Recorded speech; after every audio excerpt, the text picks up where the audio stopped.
de raíces en Santiago de Cuba. Él era hijo de un partidario de José Martí que se firmaba en la prensa como el Avispón Verde. Él comienza a reunir sectores familiares y de la clase social notable para enfrentar la situación que le plantea el Istmo el rechazo del Tratado de Rangel, porque Panamá estaba destruida por causa de la Guerra de los 1000 días. Casi no había ganado, los dos ejércitos contendientes, liberal y conservador, se comían las reses del bando contrario, de los hacendados. La agricultura estaba en su mínimo esplendor, el comercio había decaído por el temor a la guerra, y la única esperanza era el canal interoceánico, que ya había fracasado con Colombia 2 veces con compañía francesa. De manera que lo que pudiéramos llamar la burguesía, o sea, la suma de ciudadanos que vivían de profesiones liberales, esperaban el canal y también el pueblo, porque había un pueblo trabajador. De manera que ellos deciden comenzar a conspirar inmediatamente.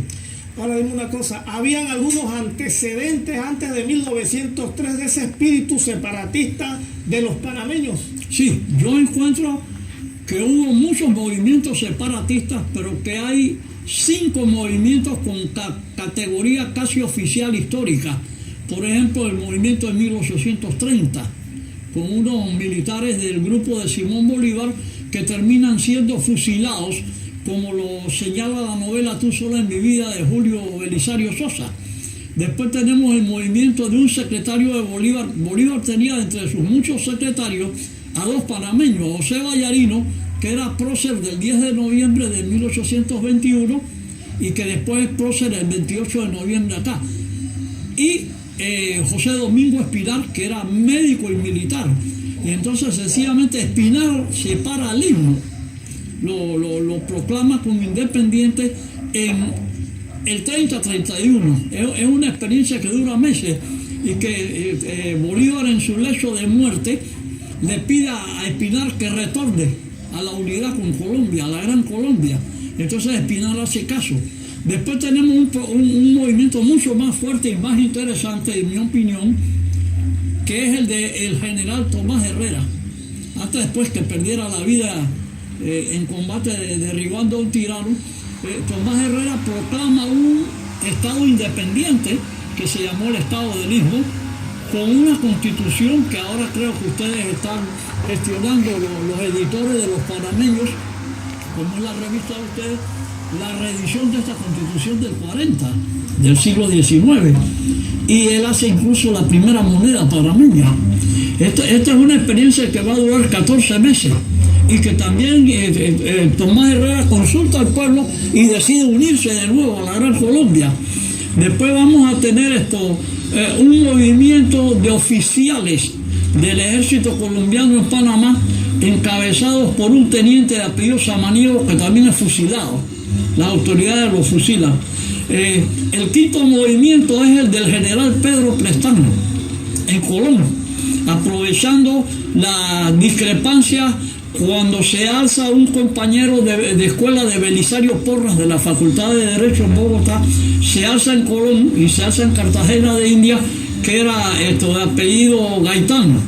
Y este señor le pide a Pedro Prestán que independice la ciudad de Colón, que tiene mucha importancia porque es una de las entradas del futuro canal, y es por donde comenzaron los franceses el canal fracasado, por Colón, que es una ciudad que es un relleno de la isla Manzanillo.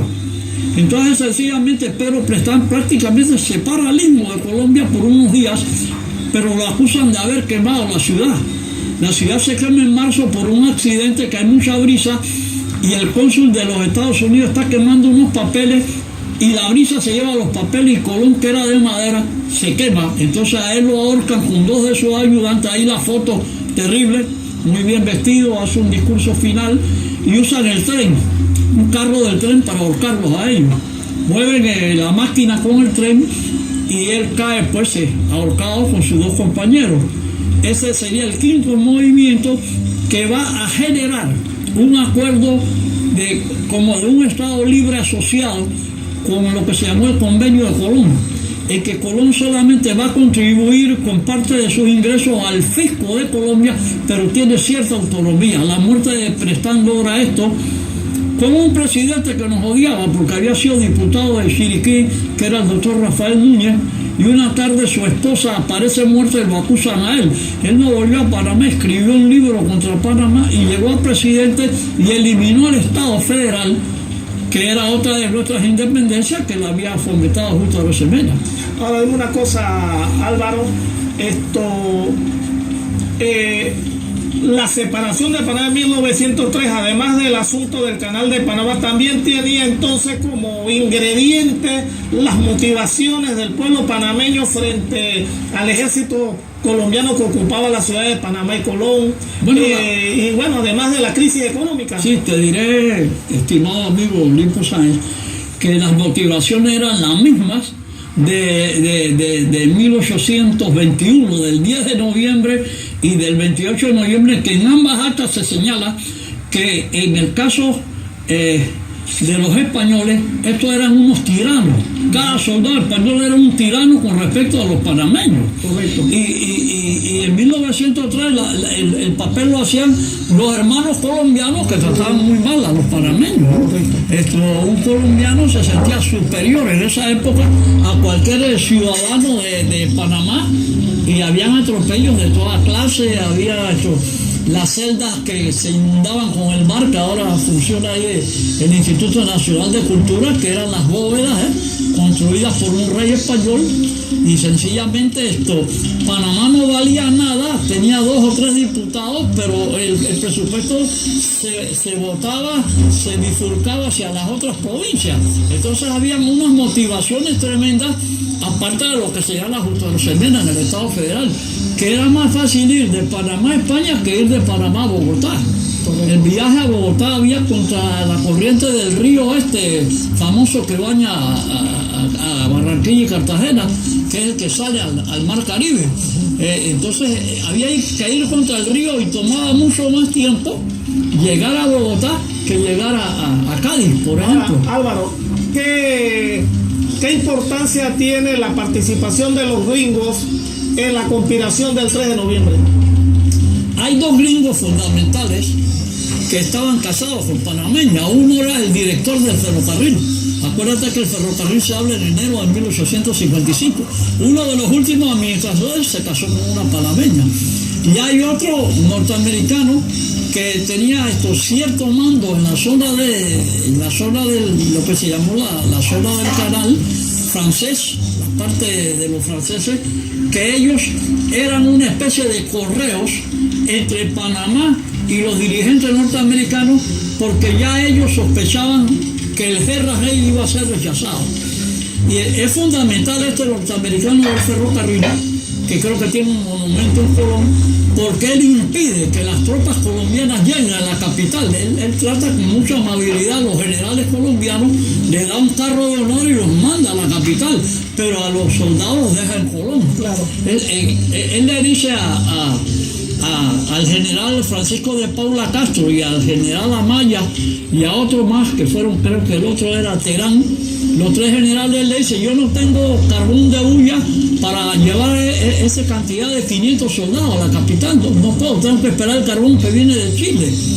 Y entonces ellos se van en el carro de lujo y son recibidos a mediodía donde está el Museo Reina Torre de Araújo en la Plaza 5 de Mayo. Pero él mantiene a los soldados allá para que no repriman el movimiento en la capital. Entonces, esos 2 norteamericanos son importantes.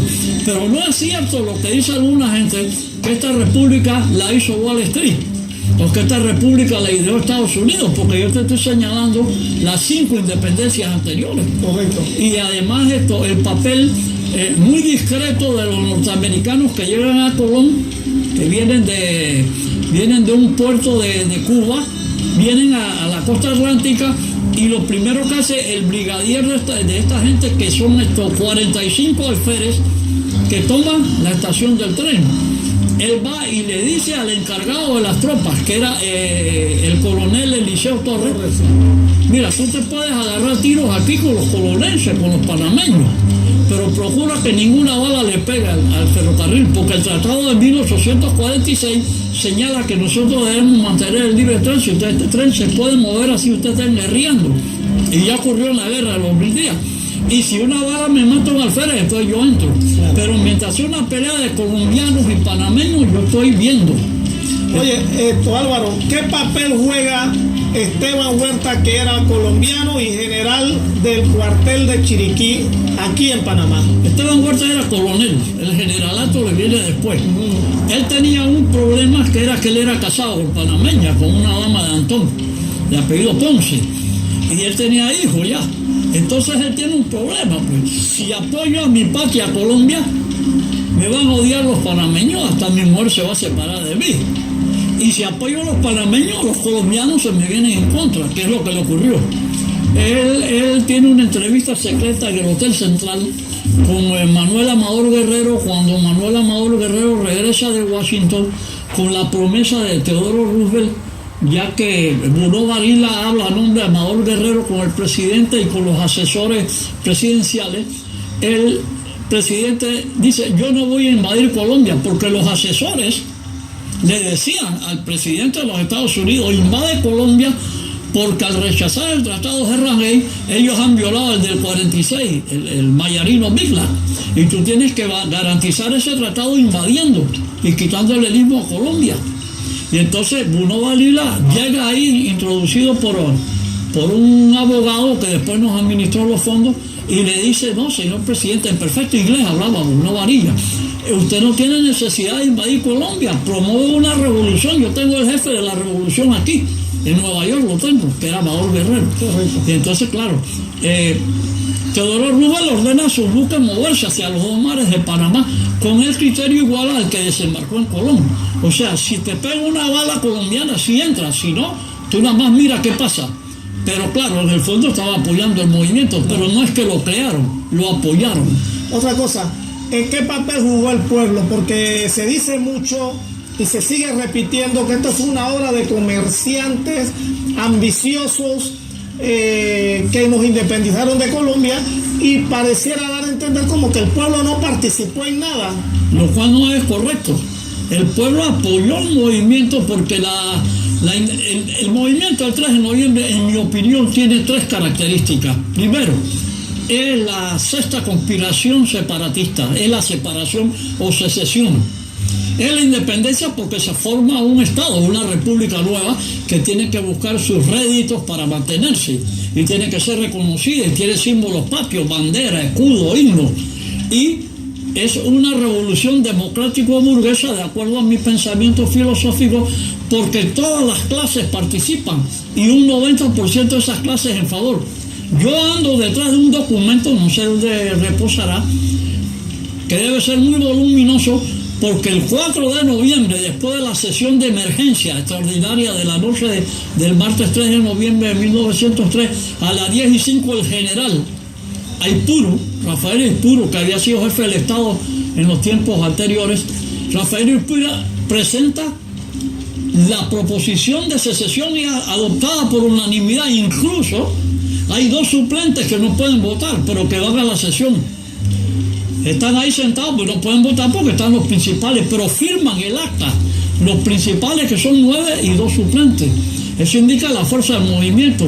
Pero el 4 de noviembre, a partir de las 3 de la tarde, el pueblo panameño va a firmar una resolución nueva de respaldo al acto de la noche anterior. Eso está firmado por la mayoría de los panameños en la capital de la República. Entonces, sencillamente, ese documento es un aval. Los liberales que estaban en ese momento, muchos en la cárcel, en la bóveda, por consecuencia del pacto de 1902 en el Wisconsin, los liberales se suman al movimiento. Por eso la bandera nacional tiene los dos colores, porque es el primer movimiento de unidad nacional de los 6. Este es el primero de unidad nacional, que se va a repetir el 9 de enero y que tiene la paz, ¿no?, y las estrellas, pero son los dos partidos unidos. Son los que van a fundar la República. Los conservadores contra su partido en el poder en Colombia, y los liberales, que eran enemigos mortales. Los generales Díaz de Ovaldía se suman en Santa Ana. Y ellos le piden al coronel Esteban Huertas que abra las armerías. Cuando Huertas ordena a Salazar arrestar a los generales, él abre las armerías y encabeza el armamento del pueblo el poeta Guillermo Andrade. Entonces es un movimiento popular que tiene muy poca gente en contra. Sí, hay algunos intelectuales que van a escribir en contra. José María Vargas Vila va a insultar a los próceres con un ensayo que se llama Los Césares de la Decadencia y va a cambiarle los títulos a los próceres. Dice que Amador Guerrero no era ningún médico, que era un doctor agüita. Es un poco de locuras que dice este señor lleno de odio, muy bien escrita porque escribía muy bien. Y eso es la leyenda negra, básicamente porque han venido otros libros. Claro. Y hay un panameño que a través de la Academia Católica va a atacar el movimiento hasta 1930, Oscar Terán, que va a escribir duramente contra ese movimiento, como había escrito contra el Tratado de Rangel, igual que había hecho Belisario Porras, que en Salvador escribe contra la venta del istmo, que la gente dice que es el 3 de noviembre, no, es contra el Rangel, el artículo de Belisario Porras. Álvaro, ¿qué significa el color azul en nuestra bandera? El Partido Conservador, porque el doctor Amador Guerrero, que era el médico del Batallón Colombia y del ferrocarril, era el presidente del Partido Conservador. Y entonces el rojo viene siendo José Agustín Arango y otro de los próceres, no sé si es uno de apellido Arosemena, pero están los dos partidos, ¿no? El liberal y el conservador. Correcto. Perfecto. Sí. Otra cosa, Álvaro, se dice y se le da importancia al 3 de noviembre y al 5 de noviembre porque son las dos ciudades más activas en la conspiración y en el desarrollo de los acontecimientos, Panamá y Colón, las dos ciudades puertos. ¿Cómo participa el interior, el interiorano, el hombre del campo? ¿Cómo participa en la independencia? Los próceres inmediatamente movilizan delegaciones por mar y por tierra. Por tierra más prolongada, la caminata con caballos muy fuertes y mulos para llegar a los diferentes municipios del país, que eran 42. Solamente un municipio rechazó la independencia, que es el municipio de San Andrés.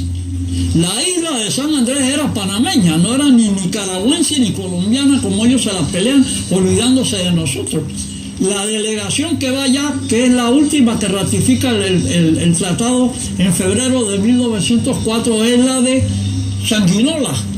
Sanguinola cruza por mar a San Andrés, pero los concejales y autoridades de San Andrés se niegan a sumarse al movimiento, de manera que perdimos San Andrés, que siempre la reivindicó el licenciado Juan Materno Vázquez cuando era ministro del gobierno. Trató de que peleáramos con Nicaragua y Colombia, jurídicamente hablando, la posesión de San Andrés.